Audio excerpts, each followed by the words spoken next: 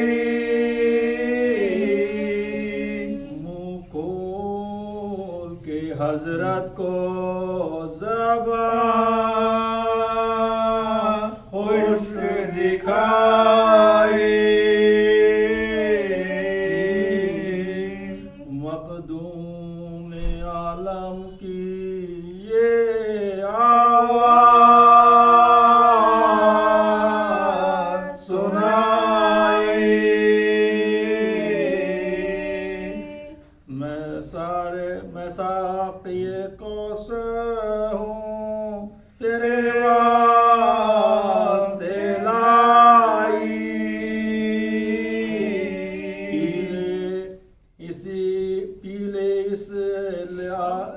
پیلے اس لال کے تر خشک گلا ہو دادی تیرے سوک میں ہوٹو پا فدا ہو ڈیوڑی سے جو خیمے میں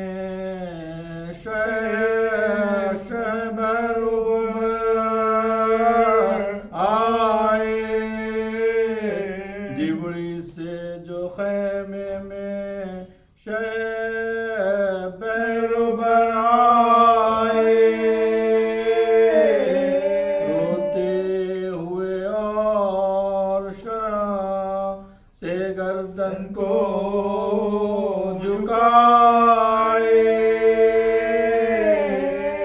آغوش میں تھے لاشے نوشا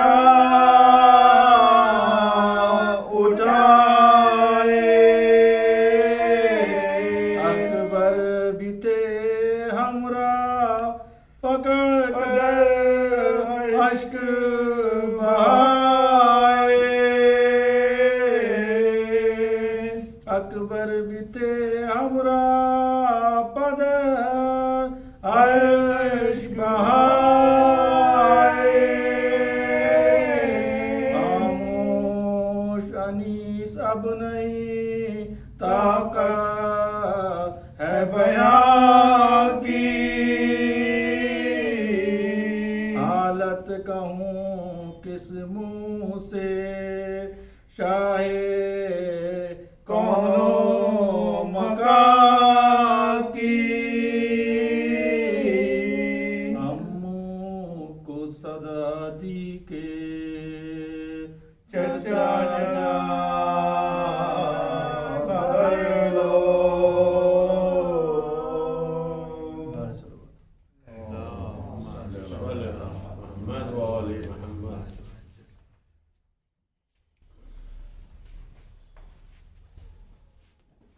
صلوات پر محمد وآل محمد اللهم صل على محمد وآل محمد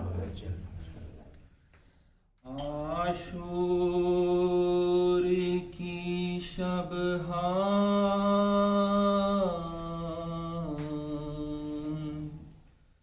سکینہ کا وہ رونا اور سید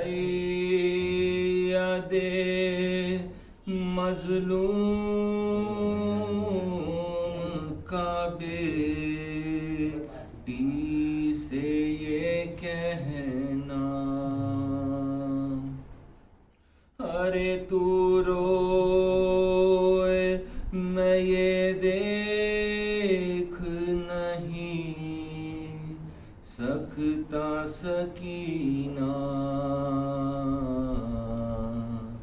اچھی نہیں یہ بات نہ رویا کرو بی بی پہلو میں کبھی ماں کے بھی سویا کرو بی بی، کیا ہو کسی شب کو جو ہم گھر میں نہ آئے، تم ہم کو نہ پاؤ، تمہیں ہم بھی نہیں پائے، تڑپو گی نہیں درد سے وعدہ کرو بی بی،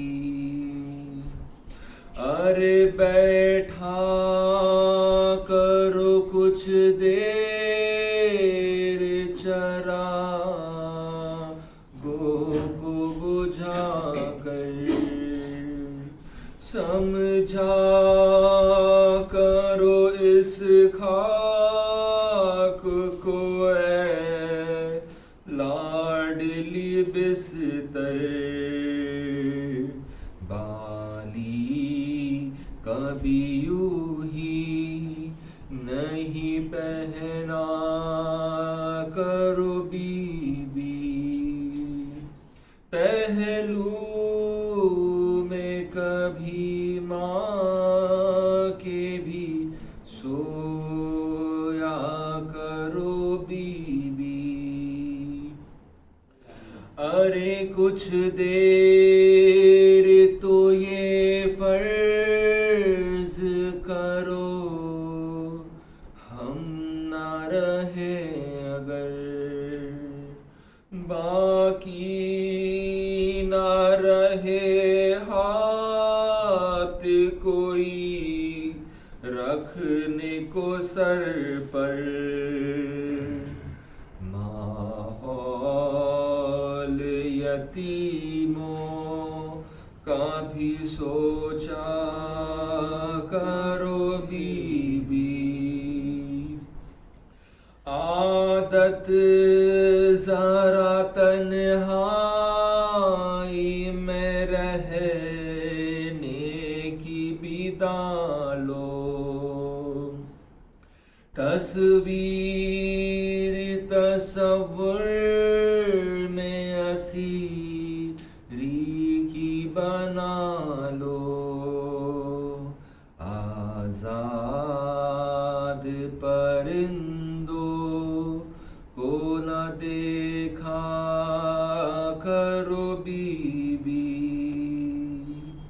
ارے اصغر کو نہ مانوس کرو پیار سے اپنے،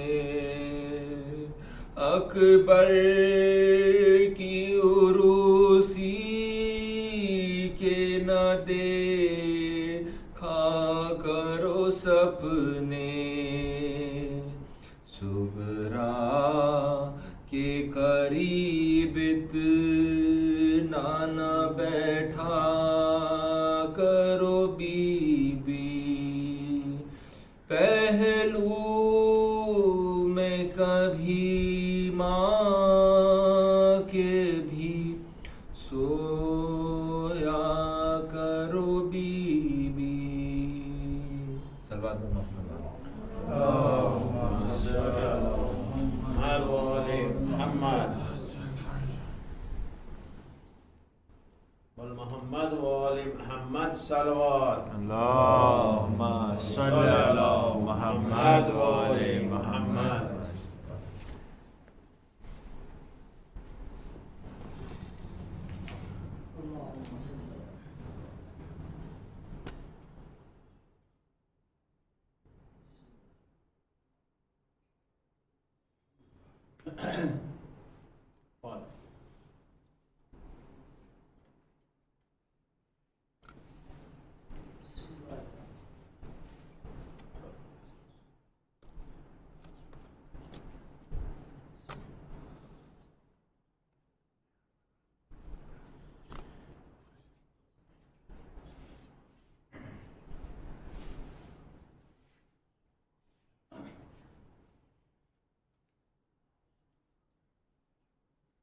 حول ولا قوة إلا بالله العلي العظيم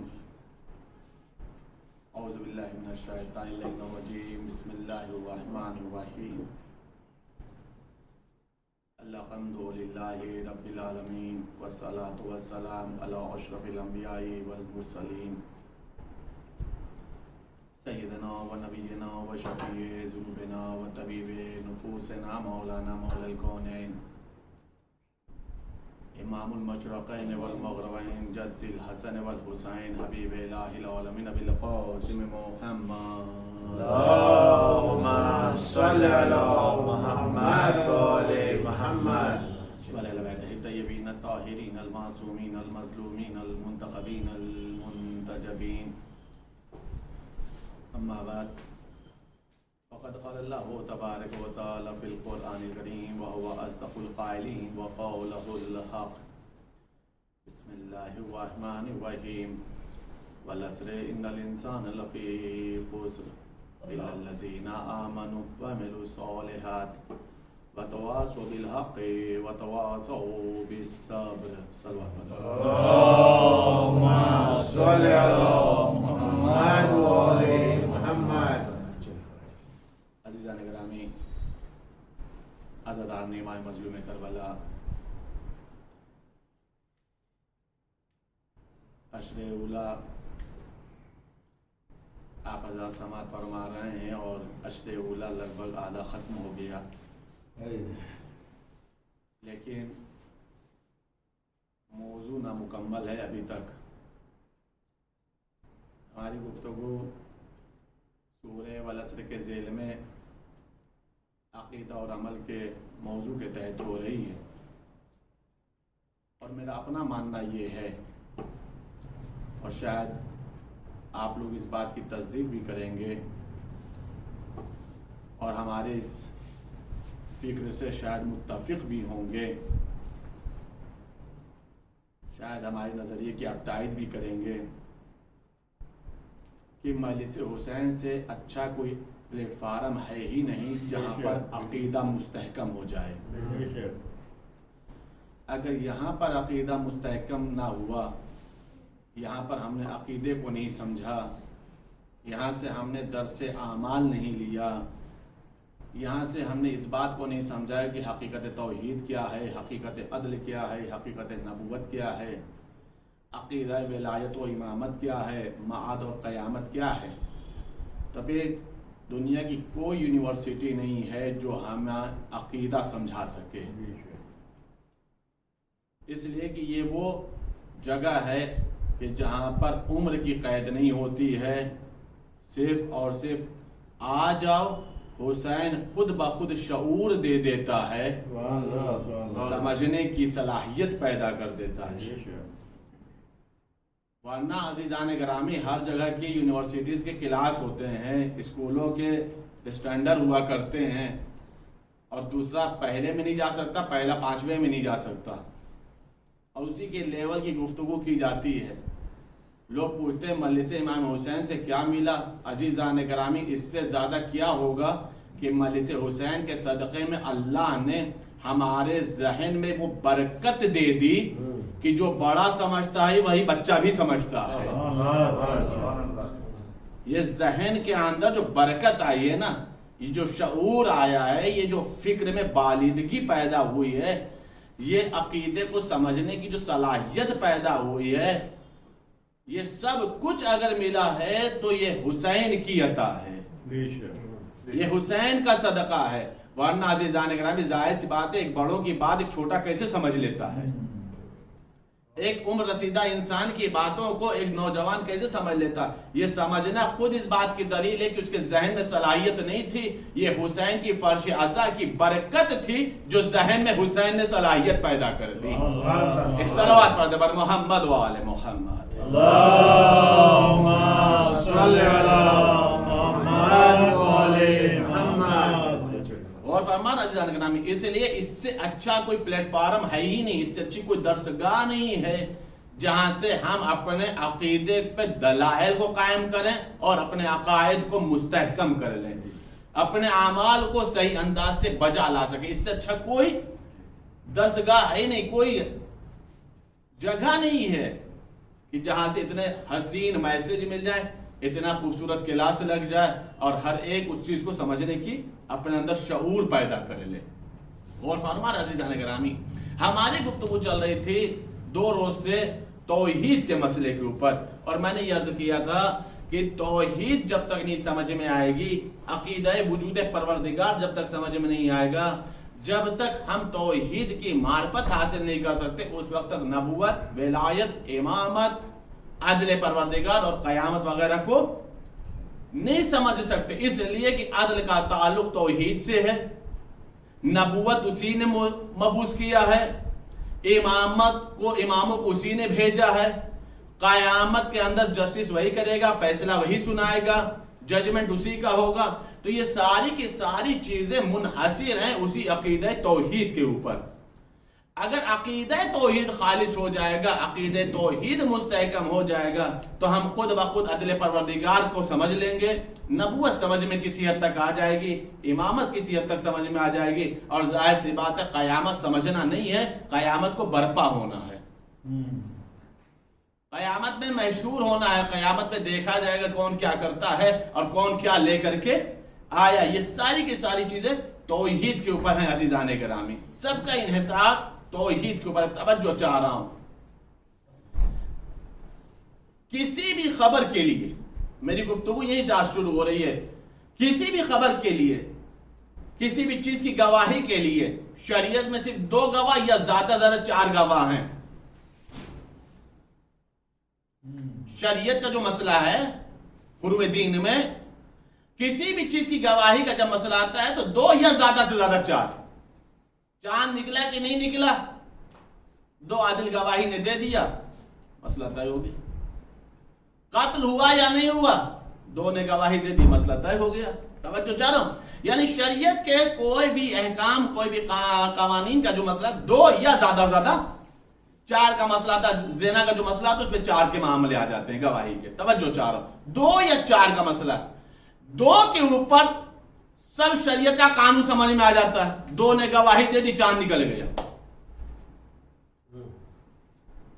عقیدہ توحید سمجھا رہا ہوں عزیزان گرامی، 2 نے گواہی دے دی، چاند نکل گیا، سب نے مان لیا، پورا عالم اسلام نے مان لیا کہ ہاں چاند نکل گیا، سب نے قبول کر لیا، کوئی پوچھتا بھی نہیں ہے کہ تم نے دیکھا تھا یا نہیں دیکھا تھا۔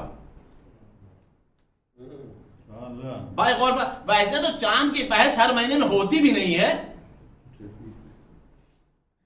صرف ایک ہی تاریخ میں بہت زیادہ بحث ہوتی ہے، لیکن عزیزان گرامی صرف اور صرف 2 نے گواہی دے دی، پورا عالم اسلام قبول کر لیتا، ہر فرقہ قبول کر لیتا، ہاں چاند ہو گیا، کوئی پوچھتا نہیں ہے گواہی کون دی ہے، کس نے دیا ہے، عادل تھا یا نہیں تھا، 2 نے دے دیا، مسئلہ تو جب شریعت میں عادل کی گواہی ہے۔ توجہ چاہ رہا عزیزان گرامی، کسی بھی مسئلے کو طے کرنے کے لیے 2 کی گواہی کافی ہے۔ اب بھی لوگوں کو عقیدہ توحید سمجھ میں نہیں آیا، اللہ نے توحید کی گواہی کے لیے، توحید کو سمجھانے کے لیے 2 پیغمبر نہیں بھیجے، 1,24,000 پیغمبر آئے ہیں۔ 1-2 کے کہنے سے سب مان لیتے ہیں۔ آدم آئے، انہوں نے نماز روزے کا مسئلہ بعد میں رہا ہوگا، نوح آئے، شریعت بعد میں بیان کی گئی ہوگی، ابراہیم، موسیٰ، عیسیٰ جو بھی آئے سارے کے سب نے شریعت بعد میں بیان کی، پہلے یہی کہا ہے لا الہ الا اللہ، کوئی خدا نہیں ہے، صرف ایک اللہ کے ہے۔ عزیزان گرامی، نہ جانے کائنات کے انسانوں کو کیا ہوا ہے کہ 2 کی گواہی پہ سب مان لیتے ہیں، 1,24,000 معصوم پیغمبر، جہاں پہ عادل کا مسئلہ نہیں، معصوم کا مسئلہ ہے، عصمت کا مسئلہ ہے، ادھر کے میسنجر ہیں، ادھر کے پیغمبر ہیں، ادھر کے انبیاء ہیں، سب یہی کہہ رہے اللہ ایک ہے، سب کہہ رہے کوئی خدا نہیں سوائے ایک اللہ کے۔ اسی سے انسان کو عقیدہ توحید سمجھ میں آ جانا چاہیے کہ ایک اللہ نے اپنی گواہی دلانے کے لیے 1,24,000 پیغمبر کو بھیج دیا، سب کے بتا دو، سب کو پہچانوا دو کہ اللہ سب نہیں ہے، صرف اللہ ایک ہے۔ اللہ کئی نہیں ہے، اللہ صرف اور صرف ایک ہے۔ اب تو تم آ جاؤ، ہوش میں آ جاؤ، 1,24,000 پیغمبر کوئی معمولی تعداد ہے، اور اللہ نے یہ بھی حجت تمام کی ہے، یہ کوئی کہہ نہیں سکتا کہ میرے پاس نبی نہیں آیا۔ یہ کوئی قوم نہیں کہہ سکتی کہ میرے پاس کوئی رسول نہیں آیا. قرآن کہہ رہا ہے انما انت منذر ولکل قوم ہاد. اے میرے پیغمبر ہم نے آپ کو ڈرانے والا بنا کے بھیجا اور ہم نے ہر قوم میں ہادی بھیجا ہے. یعنی کائنات کی کوئی قوم کہہ ہی نہیں سکتی ہے کہ میرے پاس رسول نہیں آیا. جب اللہ کہہ رہا ہے ہر قوم میں ہم نے رسول بھیجا ہے, ہر قوم میں ہادی بھیجا, ہر قوم میں رہبر بھیجا ہے, تو کمال کی بات ہے عزیزان گرامی کہ معصوم رہبر آئے, معصوم ہادی, اور یہ کہنے کے لیے لا الہ الا اللہ.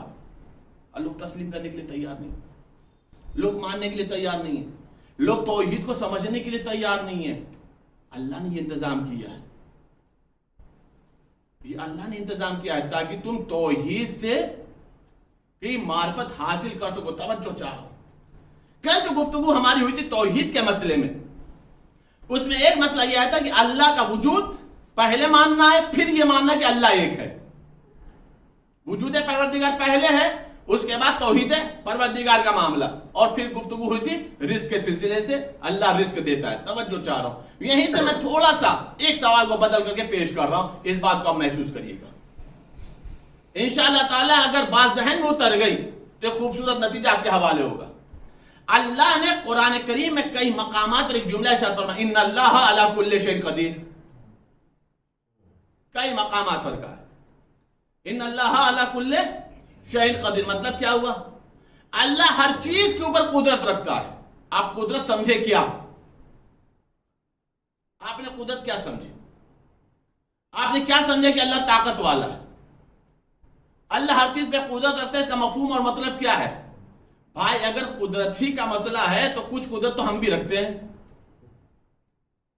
کچھ طاقت آپ بھی رکھتے ہیں, کوئی لاغر و ناتواں تو نہیں ہے, کچھ تو طاقت ہے نا بھائی. یہ جسم کی حرکت بتا رہی کہ جسم میں طاقت ہے, یہ جسم کی حرکت بتا رہی ہے, جسم کا بولنا بتا رہا ہے کہ زبان میں طاقت ہے, کان کا سننا بتا رہا ہے کہ کان میں طاقت. عزیزان گرامی غور فرمائیے گا, اللہ ہر چیز پہ قدرت رکھتا ہے اور ہم بھی قدرت رکھتے ہیں, ہم بھی قادر ہیں, لیکن ہماری قدرت کیا ہے اور اللہ کیسا قدیر ہے. اگر اس بات کو میں سمجھا لے گیا تو انشاءاللہ تعالی آج کی ہماری مجلس اور محنت سوارت ہو جائے گی. ہم بھی قدرت رکھتے ہیں, مجبور نہیں. بولنا یہ ہماری طاقت ہی تو ہے نا, حرکت کرنا یہ ہماری طاقت ہے, اٹھنا بیٹھنا ہماری طاقت ہے. ظاہر سی بات اس چیز کو وہی سمجھ لے گا جو بیچارہ معذور ہو, تو وہ سمجھ لے گا کہ یہ بیٹھنا کتنی بڑی طاقت کا مسئلہ ہے, چلنا کتنی بڑی قوت کا مسئلہ. کچھ طاقت تو ہے ہمارے اندر, کچھ قوت ہے ہمارے اندر, لیکن قرآن عجب جملہ کہتا ہے ان اللہ علی کل شیء قدیر. اللہ ہر چیز پر قدرت رکھتا ہے. میرے معبود ہم بھی تو قدرت رکھ رہے ہیں, تو بھی قدرت رکھتا ہے, دونوں میں فرق کیا ہے؟ میں نے عرض کیا کہ توحید کا مسئلہ یہ ہے کہ حلقہ سے آگے تجاوز کیے نہیں کہ شرک آ جاتا ہے. دامن کو بچا کے عقائد کے اوپر گفتگو کر رہا ہوں, عقیدے کا تحفظ کا مسئلہ ہے. ہم بھی قدرت رکھتے ہیں, تو بھی قدرت رکھتا ہے, کون سا بڑا کمال ہے بتا دے تو. کہا تو سمجھا نہیں, ہماری قدرت تک کوئی پہنچ ہی نہیں سکتا. سبحان اللہ سبحان اللہ سبحان اللہ. میں نے کہا میرے معبود مطلب ہمیں سمجھ میں نہیں آئی بات کی تیری قدرت کیا ہے؟ کہ جہاں پر تمام عالم انسان کی پوری کائنات کی قدرت دم توڑتی ہے, سبحان اللہ سبحان اللہ. وہاں سے میں اپنی قدرت کا مظہر دکھاتا ہوں. سبحان اللہ سبحان اللہ. وہاں سے میں اپنی قدرت کا ایک ہلکا سا شوشہ دکھاتا ہوں, پوری قدرت نہیں, پوری قدرت نہیں, ہلکا سا اپنی قدرت کو میں ظاہر کرتا ہوں. جہاں پوری کائنات کی قدرت دم توڑ دے, جواب دے دے, پوری کائنات, پوری ذمہ داری سے جملہ کر رہا ہوں. ہم نے کہا میرے معبود کوئی مثال, کوئی مثال, کہاں مثال ہے قرآن میں؟ کون سی مثال ہے؟ ابراہیم نے شرک کے خلاف جہاد کیا, پڑھا تھا میں نے, وہ بات نہیں پڑھنی ہے لیکن بتا رہا ہوں ان اللہ علی کل شیء قدیر. ابراہیم نے شرک کے خلاف جہاد کیا, نمرود مبہوت ہو گیا. نمرود وہ ہے جس نے خدائی کا دعویٰ کیا تھا, سجدہ کرواتا تھا, لوگ اس کو سجدہ کرتے تھے, اکیلے یکو تنہا ابراہیم, اور پوری کائنات ابراہیم کے دشمن, وہ ایریا وہ علاقہ جو نمرود کے حصے میں آتا تھا, جہاں کا وہ بادشاہ تھا جو خدائی کا دعویٰ کیے بیٹھے تھا, سب تو دشمن ہو گئے تھے نا, اکیلے تنہا ابراہیم. جب دربار میں مباحثہ ہو گیا, وہ مشرق اور مغرب کے سورج کی بات مکمل ہو گئی جو میں پڑھ چکا ہوں ایک مجلس کے اندر, وہ جب بات مکمل ہو گئی تو نمرود نے ایک فیصلہ کر لیا, کہا کیا کیا جائے. لوگوں نے فیصلہ سنا دیا, ان کو آگ کے حوالے کر دیا جائے. اللہ کی قدرت سمجھا رہا ہوں, جہاں پوری کائنات کی قدرت جواب دے دے, دم توڑ دے, وہاں سے اللہ اپنی قدرت کا ہلکا سا مظہر دکھاتا ہے, ہلکی سی طاقت کا اظہار کرتا, پوری طاقت نہیں, آگ میں جلا دیا جائے. دیکھیے ایک ہوتا آگ روشن کرنا اور ایک ہوتا آگ لگانا. نہیں سمجھے یار, ایک ہوتا ہے آگ روشن کرنا اور ایک ہوتا ہے آگ لگانا. آگ روشن ہوتی ہے گھروں میں, جو ہمارے کھانے کے لیے ہوتی ہے, آگ روشن ہوتی ہے گھروں میں. آگ لگانے کے لیے آگ کی ضرورت نہیں پڑتی ہے, زبان کے 2 جملے کافی ہوتے ہیں. کیا سن رہے ہیں یار؟ سبحان اللہ. آگ روشن کرنا اور ہے, آگ لگانا زبان سے بس 2 جملہ بول دو کافی ہے, پھر تو لگی گئی آگ. اور لگتی ایسی کہ کسی کے کنٹرول میں, جو لگاتا اس کے بھی کنٹرول میں نہیں ہوتی. اس سے آسان میں تبلیغ نہیں کر سکتا بھائی, زبان پیار اتنا اچھا تو میں نہیں بول پاؤں گا. توجہ چاہتا ہوں, ایک ہوتا ہے آگ روشن کرنا اور ایک آگ لگانا.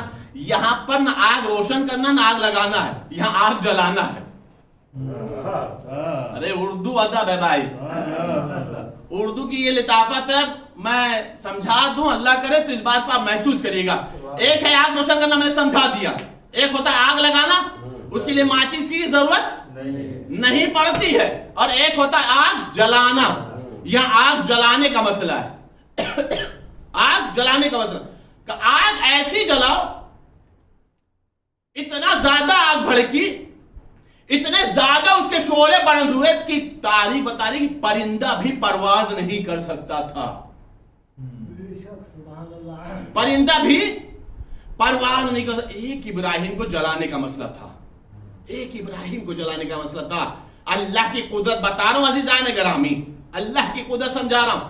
ایک ابراہیم, جب آگ جل گئی, بھڑکنے لگی, شعلے بلند ہونے لگے, تو اب تاریخ یہ بتا رہی کہ پھینکا کیسے جائے, آگ میں ڈالا کیسے جائے, آگ کے حوالے کیسے کیا جائے.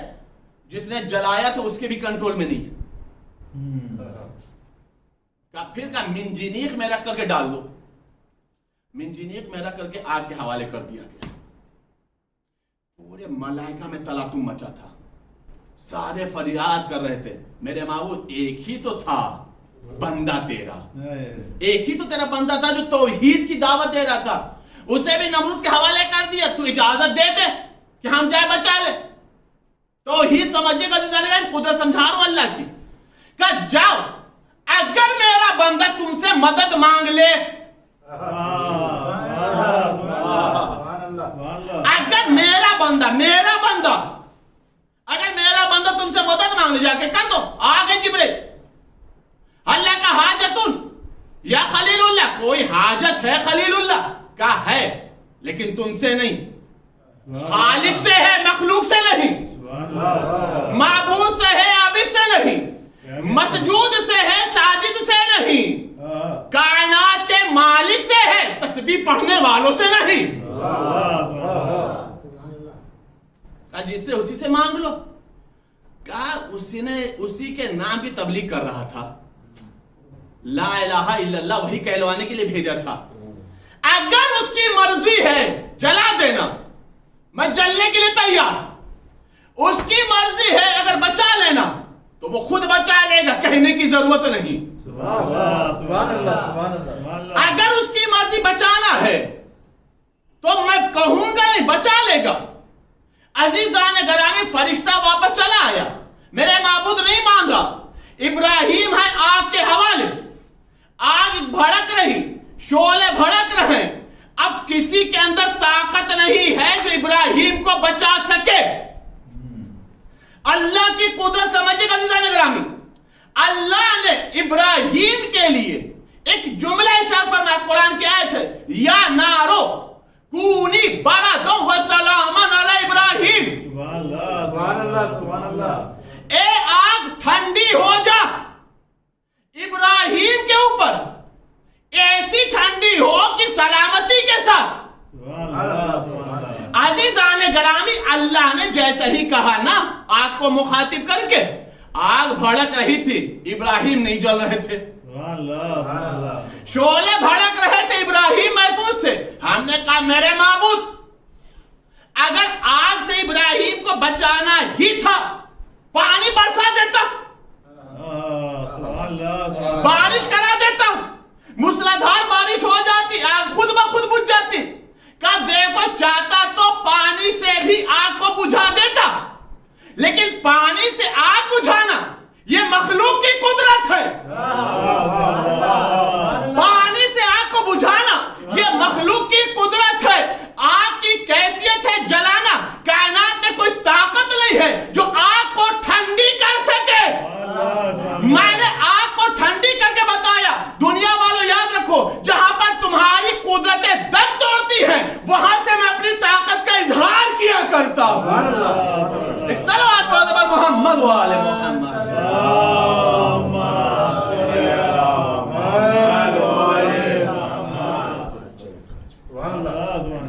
غور فرما رہے ہیں آپ, آگ کو پانی سے بجھا دینا یہ کون سا کمال تھا؟ یہ تو تمہارے ہاتھ میں بھی ہے, یہ تمہاری قدرت ہے, یہ تمہاری طاقت ہے. لیکن آگ کی کیفیت جلا دینا, آگ کی کیفیت گرم ہو جانا, آگ بھڑکتی رہے اور ٹھنڈی ہو جائے, ٹھنڈی ہو جائے, اور ایسی ٹھنڈی ہو کہ ابراہیم پر سلامتی رہے. عزیزان گرامی, اس واقعے نے ایک چیز ہمیں سمجھائی. جو یہ کہا جاتا ہے کہ تم علی علی کیوں کرتے ہو, در اہل بیت سے متمسک کیوں ہو, اپنے آپ کو اہل بیت سے وابستہ کیوں کیے ہو, یہ چیز تو ہمیں ابراہیم نے سمجھایا. سبحان اللہ سبحان اللہ سبحان اللہ. انشاءاللہ کوئی خاموش نہیں رہے گا. کہ ہوا کیا کہ اللہ نے آیت میں جملہ کہا, یا نارو کونی بردن و سلاما علی ابراہیم, اے آگ ٹھنڈی ہو جا ابراہیم کے اوپر سلامتی کے ساتھ. تو بچنا کسے تھا؟ اے کیا سن رہا ہے آپ, محفوظ کسے ہونا تھا؟ آگ سے بچنا کسے تھا؟ ابراہیم کو. لیکن اب پوری تاریخ اٹھا کر کے دیکھ لیں, کہ اسی کی تفسیر اٹھا کے دیکھ لیں, صرف ابراہیم ہی کو آگ نے نقصان نہیں پہنچایا, صرف ابراہیم ہی محفوظ نہیں رہے. جو ابراہیم نے لباس پہنا تھا, جو ابراہیم نے لباس پہنا ہوا تھا, اس لباس کو بھی آگ نے نقصان نہیں پہنچایا. عزیزان گرامی, بات سمجھ میں آئی؟ اگر معصوم سے لباس متمسک ہو جائے تو لباس آگ سے بچ جاتا ہے. اسی لیے ہم اپنے وجود کو اہل بیت سے متمسک کیے ہوئے ہیں, تاکہ اہل بیت ہمیں جہنم سے بچا لے. ایک صلوات پڑھو پر محمد و آل محمد.